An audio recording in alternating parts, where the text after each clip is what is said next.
Buenas tardes, para el día de hoy vamos a trabajar la fisiopatología del defecto o exceso de potasio. En el caso del exceso hablamos de hiperpotasemia o hipercalemia, son términos indistintos, y en el caso del defecto de potasio, hipocalemia o hipopotasemia.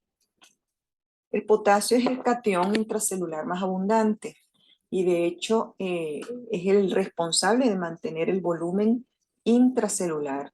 Las alteraciones en su equilibrio pueden deberse a trastornos en el balance interno. Cuando hablamos del balance interno, son las fluctuaciones de potasio entre compartimiento LEC, compartimiento LIC, o el balance externo que implica ganancia o pérdida de potasio con el exterior.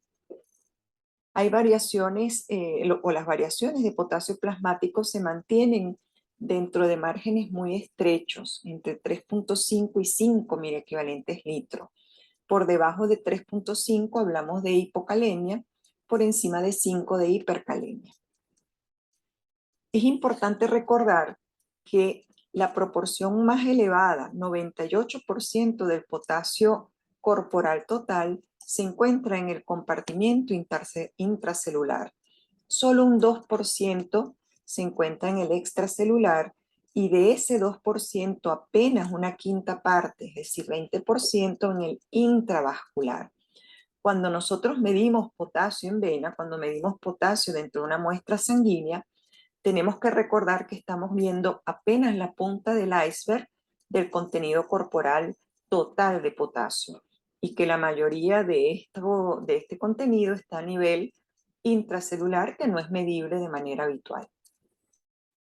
El gradiente entre el contenido de potasio dentro y fuera de la célula es determinante en el potencial transmembrana.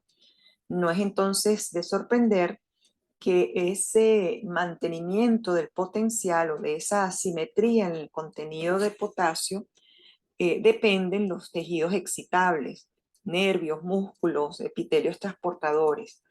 De allí la importancia de separar los compartimientos para generar ese gradiente. El potasio intracelular es responsable del volumen intracelular, de la regulación de pH. Recuerden que hay un antiporte potasio-protón, de la función enzimática de varias proteínas a nivel intracelular, participa en la síntesis y degradación del ADN y del crecimiento celular. Cuando hablamos del balance interno, es decir, los cambios en las concentraciones de potasio entre el LEC y el LIC, hablamos también de la homeostasis extrarrenal. ¿Cuáles son los determinantes de ese balance interno? El equilibrio ácido-base y tonicidad son quizás las más importantes. Cuando aumenta la concentración de protones a nivel plasmático o extracelular, o sea, hablamos de acidemia, esto favorece el intercambio por potasio y por lo tanto favorece la salida de potasio del LIC al LEC. La hipertonicidad también favorece la salida de potasio debido a que el equilibrio osmótico lleva a que el potasio salga arrastrado por el agua que obedece al balance osmótico.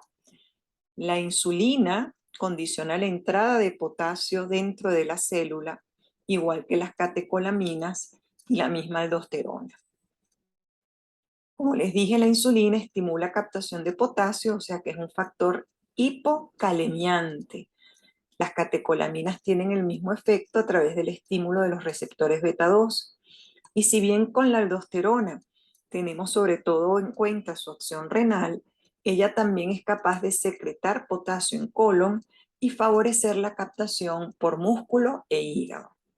Es decir, la aldosterona tiene un efecto hipocalemiante al favorecer la secreción de potasio por colon y al favorecer el paso del LEC al LIC de potasio. Cuando hablamos de balance externo, implica la suma y resta según ingreso y egreso de potasio con el exterior. Ingreso, la dieta, por ejemplo, o a la aplicación de soluciones endovenosas, y el egreso en evacuaciones, pérdidas por sudoración y sobre todo por excreción renal, es lo que llamamos homeostasis renal del potasio.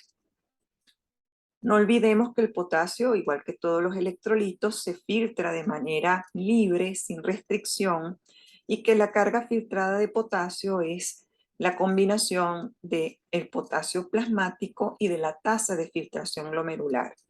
En la medida en que disminuya la tasa de filtración glomerular, también disminuirá la carga filtrada de potasio. Una vez filtrado, como les dije, libremente filtrado, se produce la reabsorción aproximadamente del 70% en el túbulo contorneado proximal. El próximo segmento en donde ocurre una reabsorción de hasta el 25% es al nivel del túbulo grueso ascendente del asa de Henle. ¿Se acuerdan de la superbomba? Allí estamos reabsorbiendo un 25% aproximadamente de potasio. Y este 5% que llega al túbulo colector es donde ocurre la definición más fina entre secreción de potasio o reabsorción de potasio, como vamos a ver. Ese 5% de la carga filtrada de potasio que llega a nivel distal es manejado sobre todo por las células principales.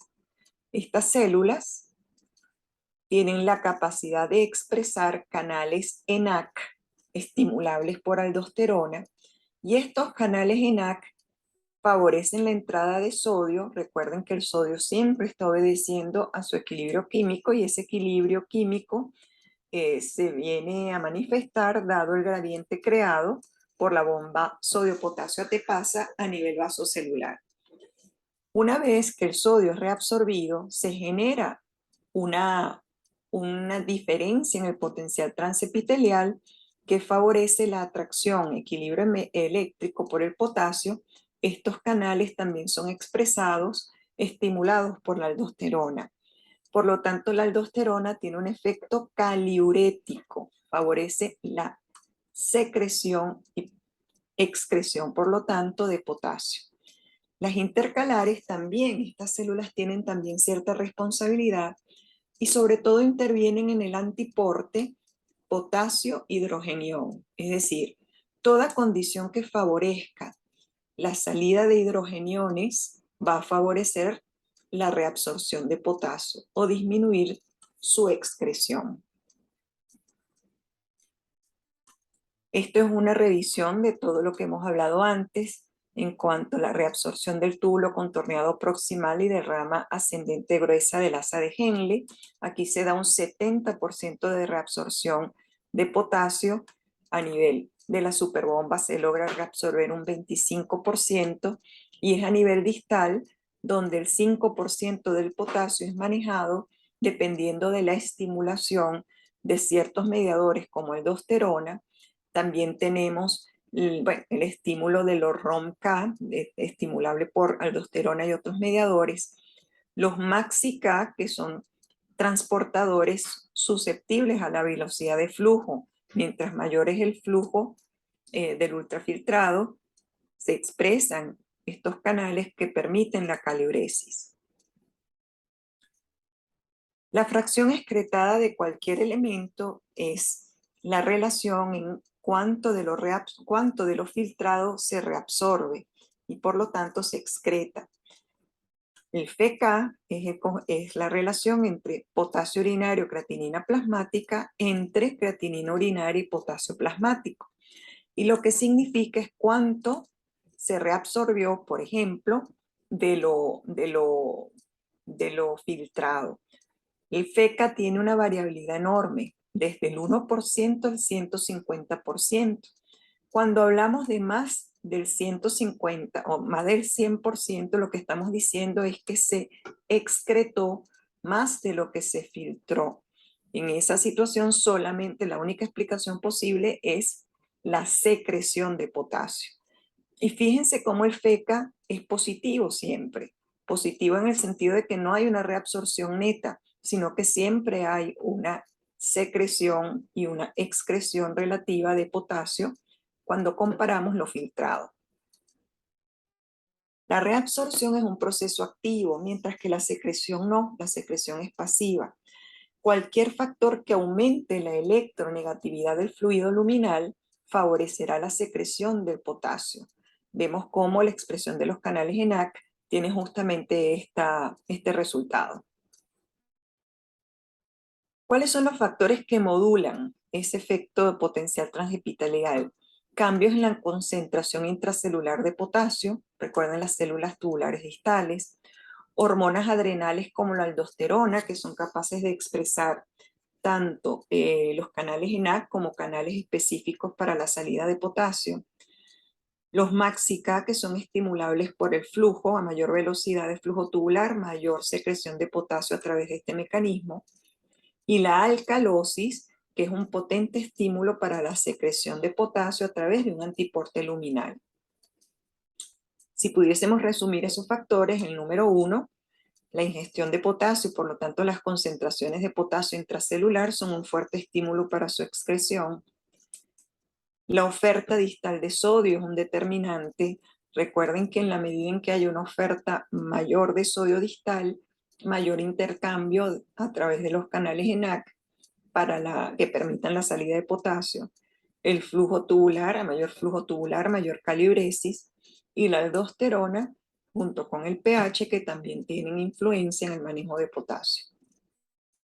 Hipercalemia, es decir, potasio por encima de 5, se da cuando los mecanismos capaces de regular las sobrecargas de potasio se ven vencidos.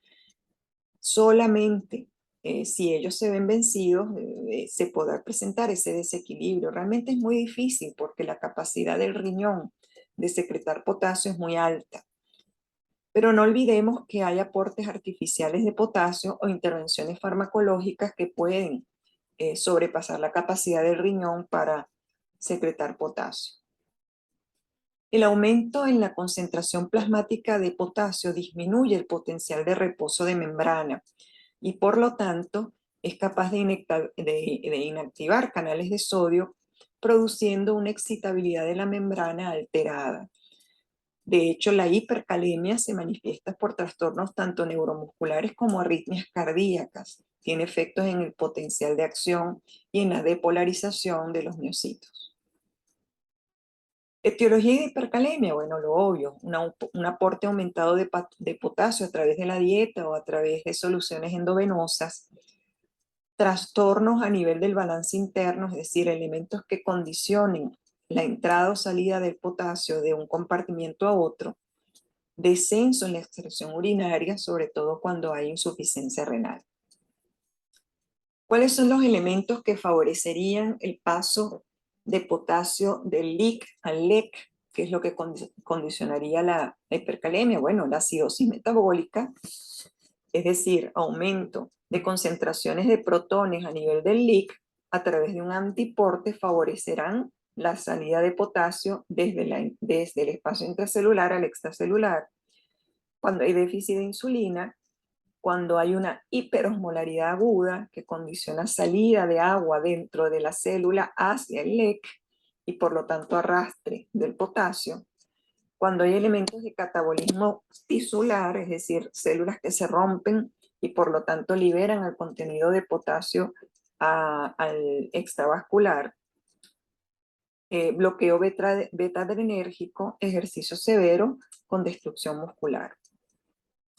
También puede haber hipercalemia por descenso, ¿no? En la excreción urinaria, eso por supuesto es una característica del fallo renal severo o avanzado. Cuando hay disminución en el volumen circulante efectivo y la tasa de filtración glomerular cae al extremo de no poder manejar la sobrecarga de potasio y en condiciones muy raras como el hipoaldosteronismo. Les traigo este ejemplo de un paciente que es rescatado luego de 48 horas bajo su vivienda, que se derrumbó por un sismo, y se le encuentra en un estado estuporoso, hipotenso, con una frecuencia respiratoria alta. Y cuando le realizamos los siguientes paraclínicos, es evidente que el potasio está mucho mayor a 5, una hipercalemia que podríamos categorizar como severa. Y en esta condición el paciente está en una acidemia por una acidosis de tipo metabólico, con un bicarbonato bajo. Y una CK, la creatinquinasa, que es una enzima que asciende cuando hay destrucción o exposición muscular francamente elevada. En este caso, ese potasio elevado debemos analizarlo en el contexto del balance interno y también del balance externo. Cuando hablamos de balance interno, tenemos que pensar en la condición ácido-base, que en este caso favorece la salida de potasio del LIC al LEC.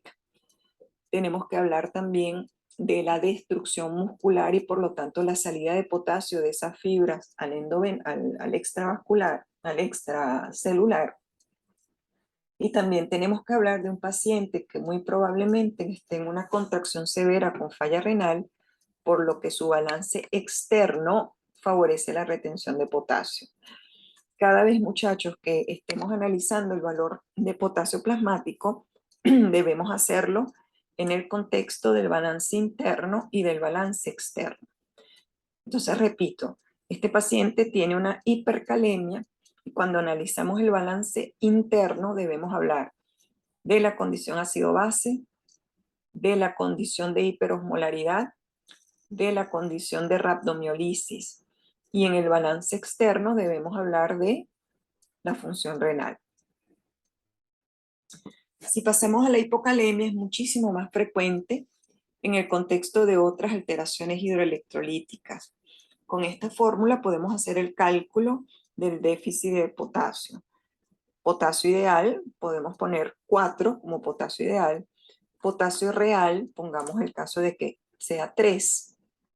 Peso del paciente 70, multiplicado por el factor 0.4. Cuando hacemos este cálculo, obtenemos el número de miliequivalentes de déficit que debemos corregir cuando estén en la parte de terapéutica a través de soluciones endovenosas con potasio. Las causas de hipocalemia son disminución del aporte, redistribución, de nuevo el balance interno, o la posibilidad de pérdidas renales o extrarrenales. Pérdidas renales se dan sobre todo con el uso y abuso de diuréticos, pérdidas extrarrenales, por ejemplo, con cuadros de diarrea o fístulas. Cuando hablamos de redistribución, estamos hablando de balance interno. La elevación del pH tiene el efecto de favorecer la entrada de potasio del extracelular al intracelular y por lo tanto causa hipocalemia o relativa hipocalemia o tendencia a la hipocalemia. Cuando aumentamos la insulina, sobre todo cuando lo hacemos de manera terapéutica, cuando hay actividad beta adrenérgica elevada, también se puede favorecer la hipocalemia. Y en cualquier caso, estas condiciones, si se dan en simultáneo, pueden condicionar caídas relativas de potasio a nivel extracelular. Pérdidas digestivas urinarias, diuréticos, hiperaldosteronismo es una condición importante tener en cuenta, una hiperestimulación de los canales ENaC y de la apertura de canales de potasio puede condicionar caliuresis que llevan a problemas serios en el caso de estos pacientes. El síndrome de Liddle, que se caracteriza por un trastorno hereditario, un trastorno muy raro, que involucra el aumento en la actividad de los canales ENaC y por lo tanto un aumento en la posibilidad de que potasio sea secretado a nivel del túbulo colector. Este caso es más frecuente de lo que ustedes se imaginan, lo van a ver mucho en la sala de asmáticos de la unidad de emergencia, del servicio de emergencia del hospital. Es un paciente con una crisis asmática severa, 6 horas continuas en la emergencia, con nebulizaciones muy frecuentes con beta-agonista. El paciente logra resolver el episodio de broncoespasmo, pero les refiere calambres y debilidad muscular. Cuando se hace una medición de potasio plasmático, perdón, tienen un resultado de 2 miliequivalentes por litro, es decir, una hipocalemia. El análisis de este caso es que el abuso o la sobremedicación con beta agonistas pudo causar un trastorno en el paso de potasio del extracelular al intracelular y ocasionar esta hipocalemia. Fíjense que aquí no hay trastornos en el balance externo. No ha habido ninguna condición de disminución de ingreso o de aumento de la secreción de potasio al exterior. Es un tema de balance entre compartimientos, en este caso de paso de potasio, del extracelular al intracelular, producto de la hiperestimulación de los receptores beta. Cuando hay hiperpolarización por la mayor electronegatividad, también hay una alteración en el sodio y favorece la excitabilidad. Es decir, la hipocalemia también se expresa como arritmia cardíaca y en muchos casos como debilidad muscular y calambres. Hay un par de notas que quiero aclarar, que es válido para las clases pasadas y para esta, y son los valores normales que vamos a tomar en la cátedra o en la unidad, tanto de sodio urinario como de osmolaridad urinaria, de manera de que también tengamos una fórmula en donde podamos convertir densidad urinaria en osmolaridad. Esto es válido para algunos casos, problemas que les voy a colocar. Con esto terminaríamos la unidad, o perdón, la clase de potasio, en espera de las próximas clases. Muchas gracias.